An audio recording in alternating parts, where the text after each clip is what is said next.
Welcome back to the channel. I am Lady Nika, and with last night's part one of the reunion for season 8 of Love and Hip Hop New York.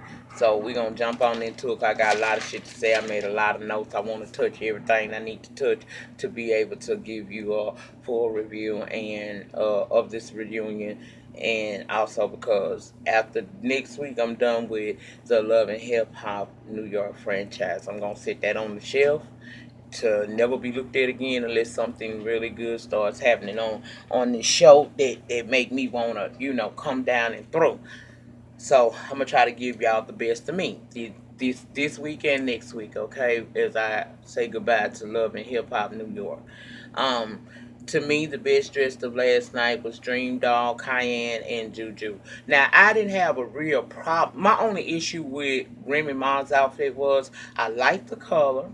I liked the material. I just didn't know what was going on with it. Was it a skirt with a two? I didn't know what was going on with that. So I didn't really know how to take her outfit. And I ain't see her stand up. I really need to see her really stand up in it and let me get an idea of what she working with this outfit, because I didn't like the fact that it was so flimsy on her again. She lost a lot of weight. I know she could have got something better than that.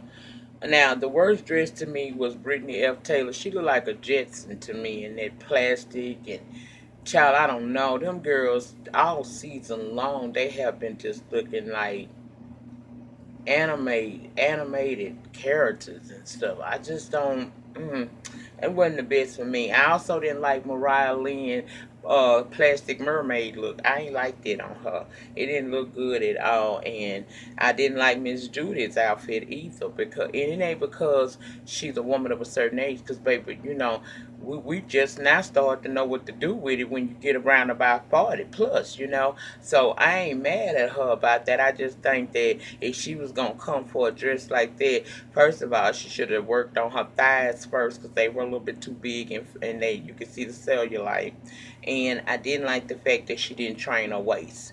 Now I know that we don't always want to go no gym and get our body right, get it tight. But if you're gonna put a dress on like that, supposedly to accentuate your curves and your sexiness in your 40 plus stage, then girl, you should have did more work on that.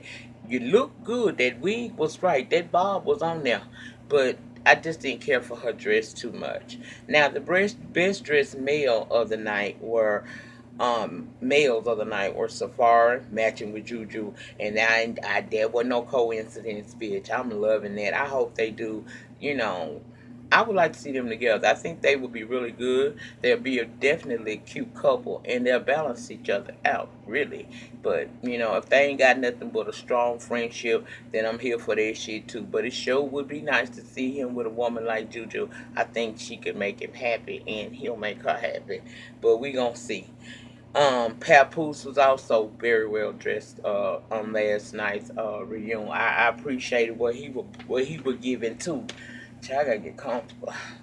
Okay, worst dressed male, Rich Dollaz. I did not like what he had on at all. It always looks so cheap and tawdry, bitch. Just cheap and tawdry. Jacquay, I didn't understand the hat and the glasses and all of that. Child, I didn't like it. And Jonathan, that bedazzled ass suit he was wearing, it was a bit much for my taste, so I didn't like that. Now, Anaïs and Jonathan were the first storyline we dealt with. And yes, Rich Ruben told you the truth when he said that you need to be a man and grow up. Because when y'all was talking about the situation that was going on between his wife, and his wife, why did you bring Jacque's name up into the equation? Okay? Me, the audience, and Jesus know that you did that because you felt some kind of damn way. She played the player. All I can tell you to do is get over it. Get over yourself. And Jacquay, that man mentioned you simply because your boy did first. So I don't know what that removing of the shades and announcing that she showed you her puss was all about. Clearly, he knows about that now, and where he is, he's sitting on that stage with his wife. So you don't want smoke with Ruben. Fall back, youngster. I don't think you want none. And Rich, you know what it is, regardless of what the hell you may be trying to sit up here and sell the peoples. We know Rich got a taste of his own damn medicine, and that's good because his focus needed to be on his health. Now he looked bad this season in a sense. I could see that he was sick, and I think instead of doing all this extra with Anaïs, he could have had his storyline simply be about discovering you got diabetes and how to combat it and learn to live, the best life that you can live with it. Okay, I think that's what should have been his situation, but not sitting up on the stage trying to pretend like he's innocent in a relationship. Well, actually, fair. He was willing to partake in because you saying I thought this lady was gonna get a divorce. That's the way she led me to believe. Y'all might hear my dryer. I'm sorry, it's right there in this next room, so you might hear it. Overlook it, please. It'll go off soon. But anyway, sitting on that stage talking about you thought she was divorcing her husband. Now let's go back through the season, because how many times did she ask, "What if my husband finds out?" Now to me, if a woman is almost at that, almost got one foot hanging out the door and the other on a banana peel for being done with this man, she ain't too much concerned about if he find out, because they both know what it is, what it was. She was saying that because she was ready in her mind to probably divorce her husband, but she ain't told him she won't no divorce yet. They pedal around with it a couple of times, but she never definitively said, "I want a divorce from my husband." She ain't tell him, "I want a divorce." She ain't make no moves to make it seem like she wanted no divorce. She was just talking shit and swallowing spit for a storyline on him. I remember the rented drop top, don't y'all? When she said, "What if my husband find out?" He said, "I'll deal with it with that time." Meaning that you knew what it was dealing with her. You didn't care, and you was dead ass wrong, and you thought you was playing her only to find out that you was being played. Anais was right. Your creep ass knew she was married, and y'all both are at fault, not just her. You ain't no victim, Rich, and I ain't gonna let you play one. Now, Anais, I want to speak to this here lady here, who trying to cross over, and we found out that she is talented. This is how I feel about Anais as far as that. Girl, first of all, if you got a talent, you don't need gimmicks. Gimmicks is when you got to get up there and you got to put on this show and show people your body and things that they would maybe be interested in to compensate for your lack of talent. That's what happens when you see situations like that. Ain't nobody with no real talent on no stage or off no stage just showing their pussy all the time. I said person with real talent. We ain't talking about no Amber Rose, bitch, okay? Or no Black China. I'm talking about women with talent, such as yourself. And I think that you did yourself a disservice this season because you gave us more of this bullshit than anything else. Yes, you did. Yes, you did. You gave us more than we needed. We wanted to know who Anais was. I like your personality. At first, I wasn't here for you, and I still don't like the fact that you did what you did, and we're going to address that in a very short minute.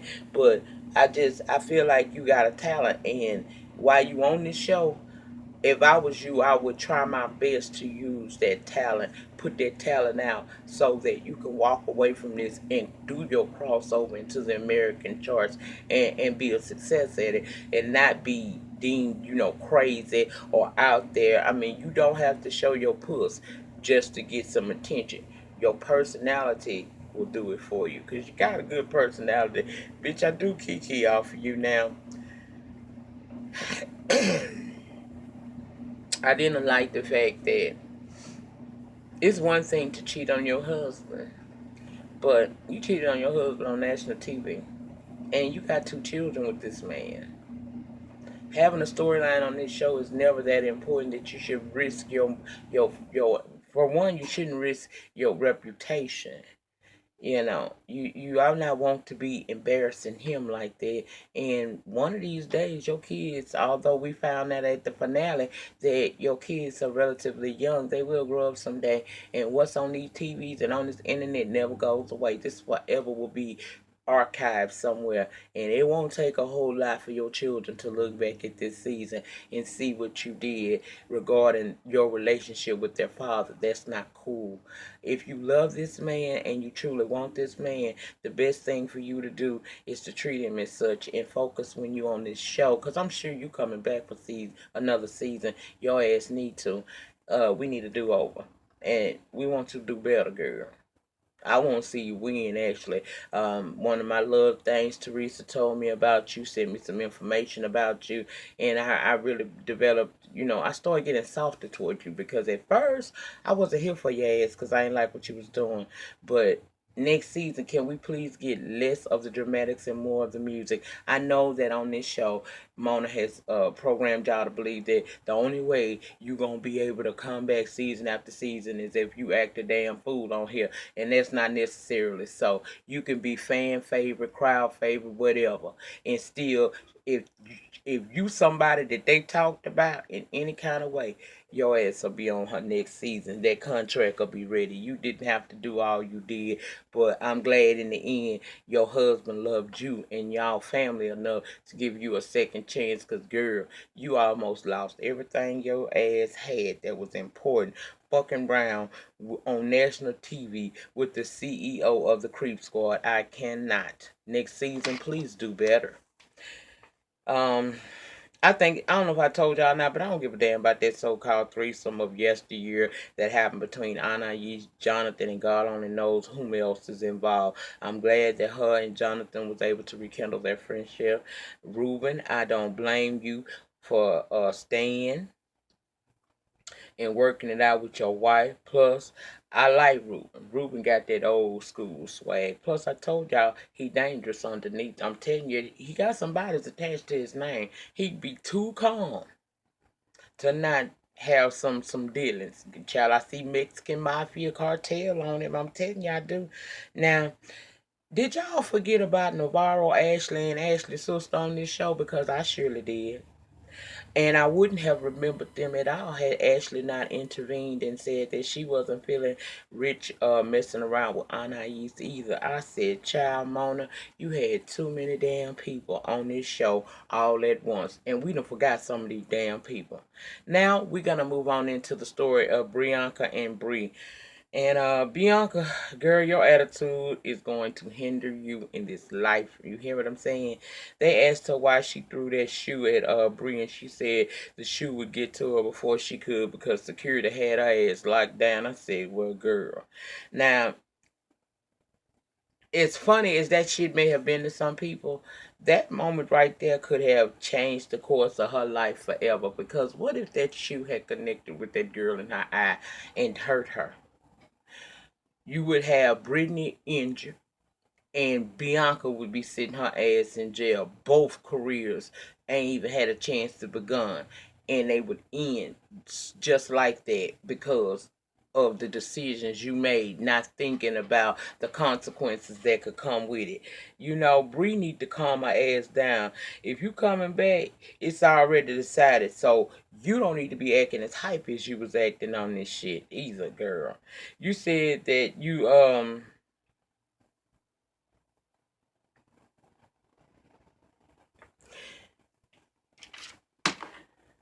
said on site.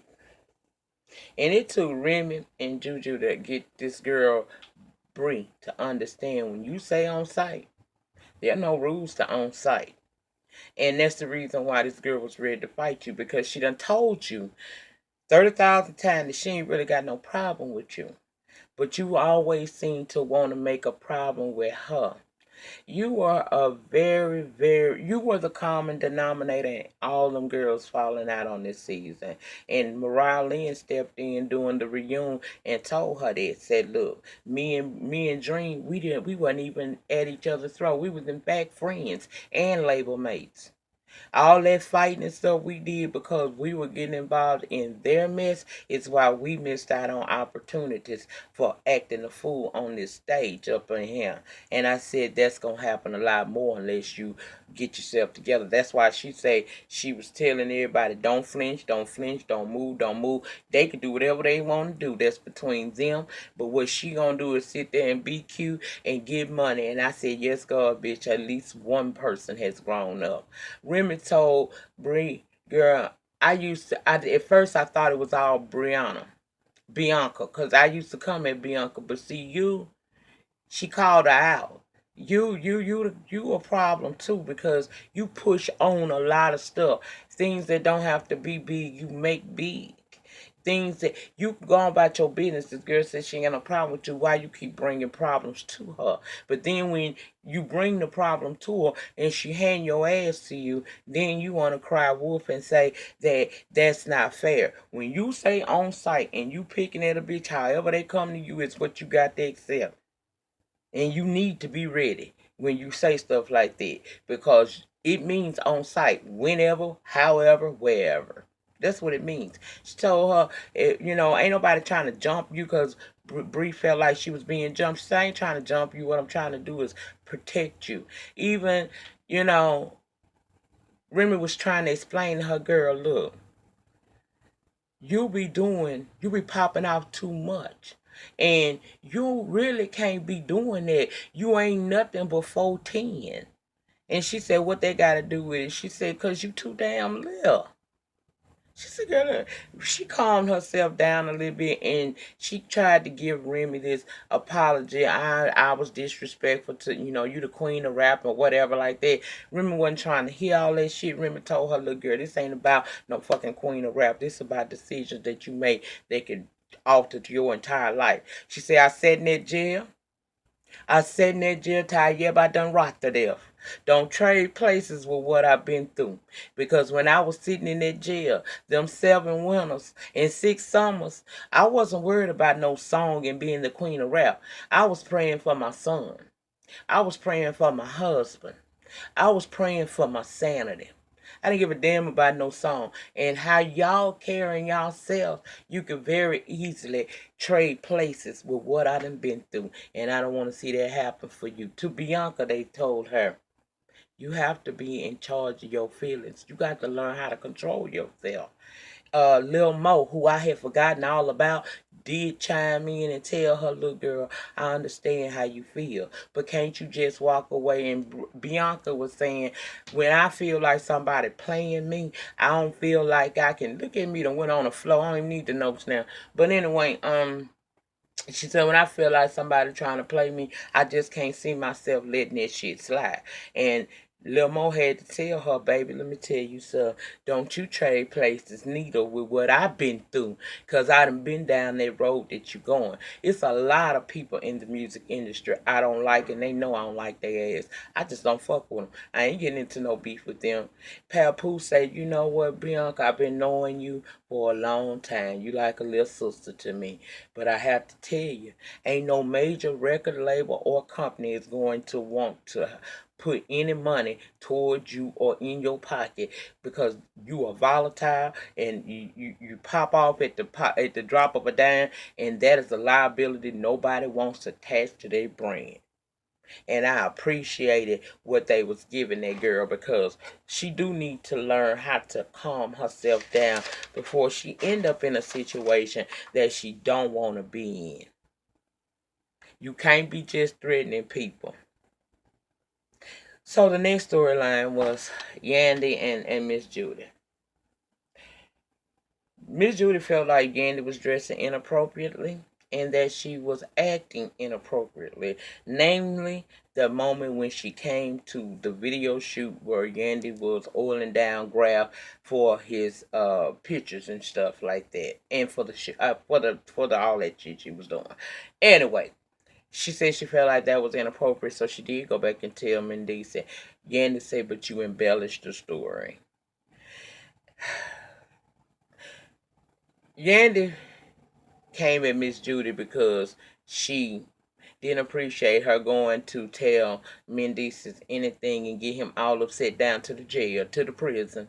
So that's why she jumped in Miss Judy's dinner date she was having with her friend Rob. She said she also felt like Rob wasn't on the up and up. He was a player, and she don't need to be fooling with nobody like that. Miss Judy said, "Girl, let me tell you something. He might be the player, but I'm a coach. I love an old school read, bitch. I love an old school read. I do it all the damn time. Let me tell you something. These young reads be good, but don't nothing get y'all snatch wigs with y'all new reads. Old readers like me, we snatch souls, bitch. I ain't worried about what Rob doing and what Rob got going on.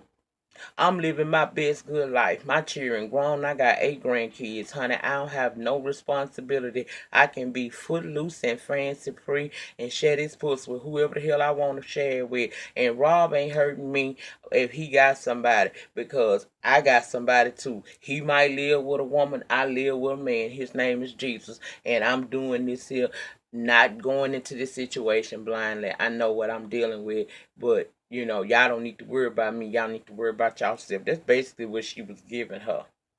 She told Yandy she do be dressing inappropriately. She run around and act like she Bianca's age. And then Yandy hit her with says the woman with the gold wig with the platinum blonde bob and the tight white dress. And Miss Girl got up and she showed him what she was working with and said she can do this shit her way now. She ain't got no responsibility. She can do whatever she want to do. And I said, okay. And I respect it. She right. When you raise them eggs and you got them grand eggs that your eggs is taking care of, you don't have that much responsibility as you had when you were in their position parenting young children. You can do whatever it is that you want to do with your life. And you know what? I'm gonna be honest with y'all. I just started realizing that like the end of last year, that girl, prophecy is fulfilled, ho. You can do whatever you want to do. If you want to get up tomorrow and shit, and you got the money and you want to go to Barcelona your goddamn self, bitch, you can do that and you can stay there as long as you want to, as long as you can make that money twerk. You can stay as long as you want to. Guess what? Because you don't owe nobody nothing. You have done your part. As long as you call and let them know a bitch ain't dead, I'm alright. That's all you owe them, honey. That's all you owe them. And Miss Judy know what she dealing with that man. At the end of their segment, it was 2 messages from the prison for Yandy and Miss Judy from Mendici. Basically, Mendici was trying to warn his mom that this man is an opportunist. He lived with a woman, yada yada yada. Mama don't give a fuck. She know it and she dealing with it because he ain't nothing but her boy toy. She don't give 2 fucks about him. She ain't falling in love, baby. We just having fun. We ain't in love. We just fucking. That's all that is. Yandy, her message was that he don't like the fact that she dresses provocatively now that he's out in the prison system, and she say she don't dress no different now than when she dressed when he was out on these free streets. Okay. She said he extra, but they gonna be fine. They was fine when they was together before this, and she dressed that way. They was gonna be fine while he in there and she dressed like this, and they gonna be fine when he get out and they live their life together and she still gonna be dressing like she dressed. She just ain't worried about how Mendici taking this because she feel like he just being extra. And I'm gonna be honest with you, I don't see it for Frog Girl. I really don't. I don't see it for because she do too much and she's really turned me kind of against her. But I'm over. I'm over Frog Lady and Sugar Mama from the Proud Family. That would be Miss Judy. I am just over them. Judy not married. She living her best good life. Yandy act like she Bianca age child in her dress. That's how Miss Judy and Mendici feel. Them folks gonna feel whatever it is they gonna feel.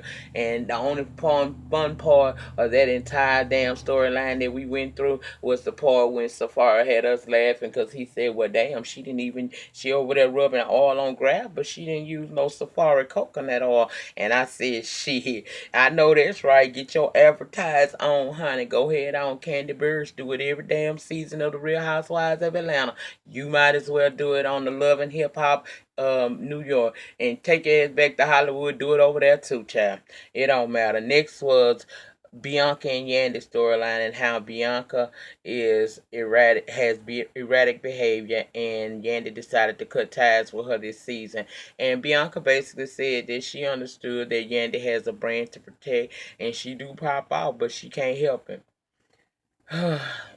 Again, yeah, I don't know what to say about this girl. Everybody has told her that that ain't gonna help her get nowhere. They even brought damn Little Mo in to say something. I had forgot all about her, and you know I don't do her.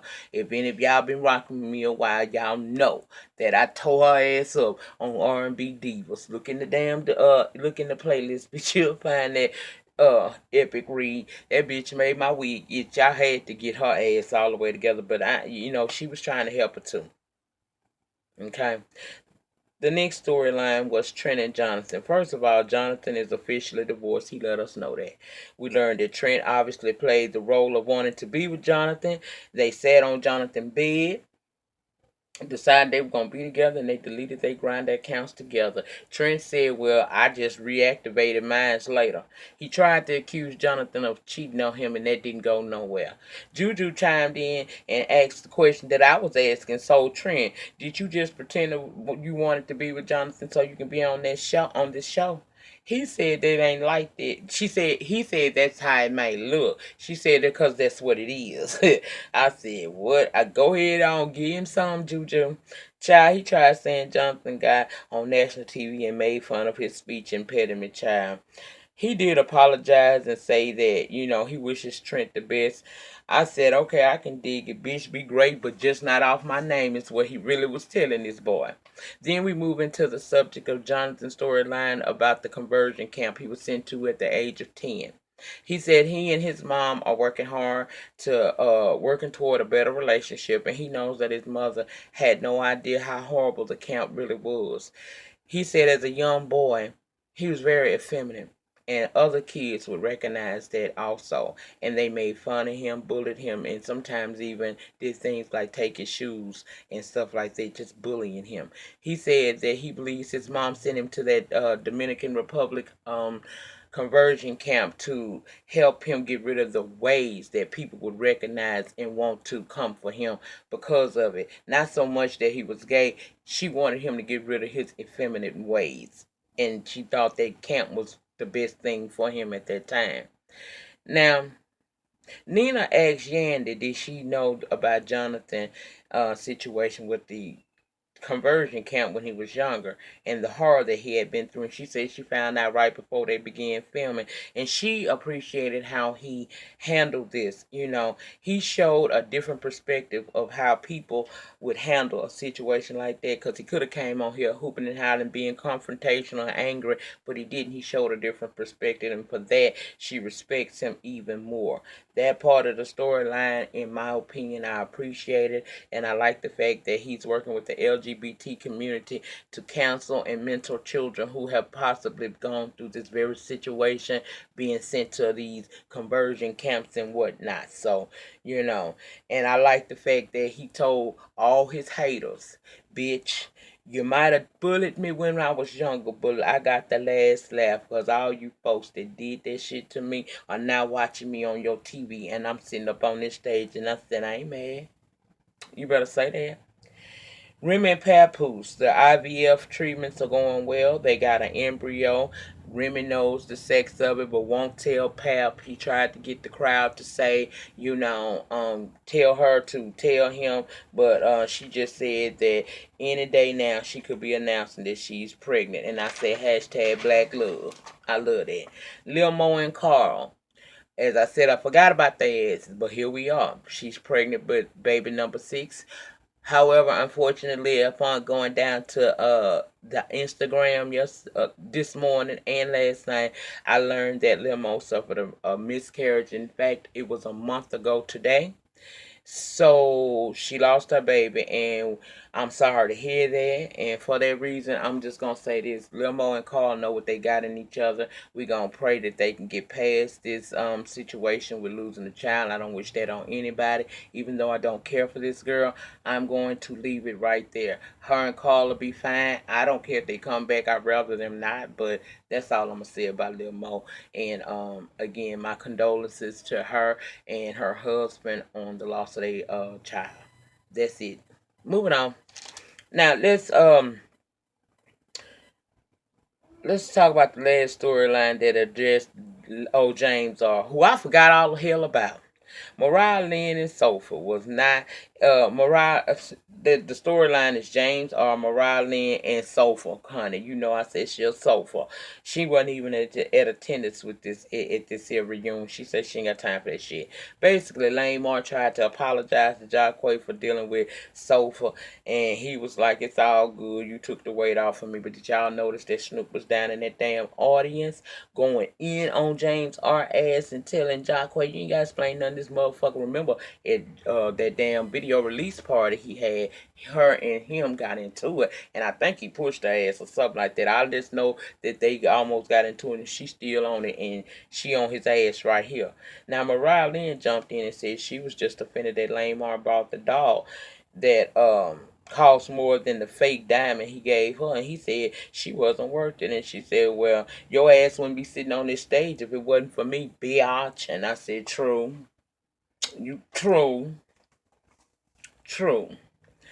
Snoop was still going at Lane Mar, and he said he decided he wanted to ask her if she a male or a female. You look like a dude, but I know you're a female. Which what you gonna be? He said that she need to act like a girl, and that wasn't necessary. I don't know why he felt that was necessary to say to her, but he kept antagonizing her about her sexuality, and she was like, "That's all you can do, and you just hating on the fact I get more pussy than you." He said, "No, and child, I don't know what happened next. All I know is we see everybody in the audience eyes bucking and folks talking about ooh, and it appears that Snoop has come up on that stage and attacked his ass, and that's what he cut out."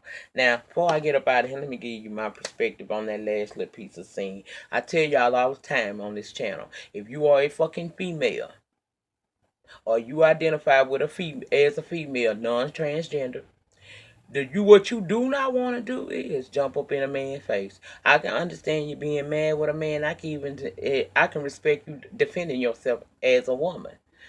But what you don't do is you don't jump up at a man, because if he argue back at you and get to calling you out your name, society is gonna say he is a lame motherfucker, which he is any damn way. But he's a lame ass piece of shit ass nigga to be sitting there talking to a female like that. Well, y'all got to understand that women cannot get up and jump up in a man's face. I have never been an advocate of that. Now I done had some fights with men, but bitch, I ain't started. But you ain't fit to hit me, and I don't hit you back. And in that moment, she should have continued to read his ass if that's what she felt she needed to do, because it's beef between them.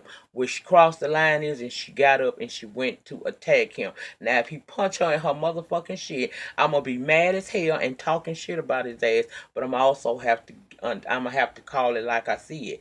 You don't start none unless if you don't start none, it won't be none. Okay? Women, stop jumping in these men's face, because if they retaliate on that ass, you can't hold them accountable because you're a woman. Because you knew you was a woman when you jumped your ass up. That's it. That's all I got to say about that. Y'all get down in the pen and let me know what your thoughts and opinions is on this part one of the reunion for season 8 of Love and Hip Hop New York.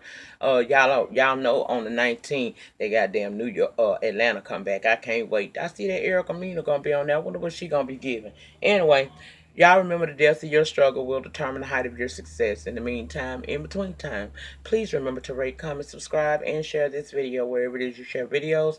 And child, I'll be back in a few minutes for the season finale of Love and Hip Hop Miami, honey. I'll be right back, bitch. Peace.